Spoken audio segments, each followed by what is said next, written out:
ചില വീടുകളിൽ നമ്മൾ ഗ്രൂമിങ്ങിന് ചെല്ലുമ്പോൾ അതേപോലെ രസകരമായ കാഴ്ചകൾ കാണാറുണ്ട് കേട്ടോ. സ്കേറ്റിംഗ് ബോർഡുകളെ പോലെ തെന്നിപ്പാഞ്ഞ് നമ്മൾ വന്ന് പേടിപ്പിക്കുന്നതാണ് ഈ കാണുന്നത്. രണ്ടുപേരും സ്പിറ്റ്സ് ഇനത്തിൽപ്പെട്ട ഡോഗാണ് കേട്ടോ. ഒരു മെയിലും ഫീമെയിലുമാണ്. നമ്മളിവരെ ഗ്രൂം ചെയ്ത് നിൽക്കുന്നത് കൊല്ലത്താണ് കേട്ടോ. ആ ആൾക്കാരെ നല്ല രീതിയിൽ നമ്മൾ ഷേപ്പ് അടിച്ച് ക്ലിയർ ചെയ്യാൻ ഉണ്ടായത്. ആൾ ചെന്ന രീതിയിൽ നല്ല അഗ്രഷനൊക്കെ കാട്ടിയെങ്കിലും നമ്മൾ സ്റ്റാർട്ടിങ് ബുദ്ധിമുട്ടായിരിക്കും എന്ന് വിചാരിച്ചേ മാസ്ക് കിട്ടാണ് ചെയ്തിട്ടോ. അവസാനം എപ്പോഴെങ്കിലും ഫേസിൻ്റെ ഭാഗത്തൊക്കെ ചെയ്യാൻ വേണ്ടി നമ്മൾ മാസ്ക് ഊരി തന്നെ അവന് ചെയ്തു. അവൻ വീട്ടുകാരെയും ഇടയ്ക്ക് പേടിപ്പിക്കുന്നുണ്ടായിരുന്നു കേട്ടോ. എന്തായാലും നമ്മൾ കുഴപ്പമില്ലാത്ത രീതിയിൽ തന്നെ നന്നായിട്ട് ക്ലിയർ ചെയ്ത് രണ്ടുപേരും ഓക്കെ ആക്കിയെടുത്തു. അതിനുശേഷം നമ്മുടെ അഖിൽത്തോപ്പിൽ നല്ലൊരു ബാത്ത് കൊടുത്തു കേട്ടോ. ആ ഫീമെയിലിന് ഇച്ചിരി പേടി കൂടുതലായതുകൊണ്ട് തന്നെ നമ്മൾ ബാത്ത് ചെയ്യാൻ നേരത്തും മാസ്ക് ഇടുമായിരുന്നു. ഇടയ്ക്ക് ബൈറ്റ് ചെയ്യാനൊക്കെ വരുന്നുണ്ടായിരുന്നു. ആൾക്കാരെ നല്ല രീതിയിൽ നമ്മളോട് സഹകരിച്ചു, കുഴപ്പമൊന്നും ഉണ്ടായില്ല കേട്ടോ. അപ്പോൾ ഇതേപോലെ നിങ്ങളുടെ ഡോഗ്സിനെ ഗ്രൂം ചെയ്യണമെങ്കിൽ നമ്മൾ കോൺടാക്ട് ചെയ്താൽ നമ്മൾ വീട്ടിൽ വന്ന് ഗ്രൂം ചെയ്ത് തരുന്നതായിരിക്കും കേട്ടോ.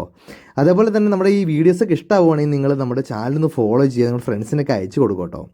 അവസാനം നമ്മൾ പോരാൻ നേരത്ത് രണ്ടുപേരും കൂടി നമ്മളെ വീണ്ടും കുറച്ച് പേടിപ്പിക്കുന്നത് കാണുന്നത്. എന്നുവെച്ചാൽ അവരുടെ സെയിം പ്ലേസിലേക്ക് അവർ ചെന്നല്ലോ. അപ്പോൾ ഇനിയിപ്പോൾ അവിടെ നിന്ന് നമ്മൾ പേടിപ്പിക്കാമല്ലോ. അപ്പോൾ എന്തായാലും സന്തോഷമുള്ള ഗ്രൂമിംഗ് ആയിരുന്നു. അപ്പോൾ ഫോളോ ചെയ്യുക, നമ്മൾ സപ്പോർട്ട് ചെയ്യുക, ഫ്രണ്ട്സിനൊക്കെ അയച്ചു കൊടുക്കുക.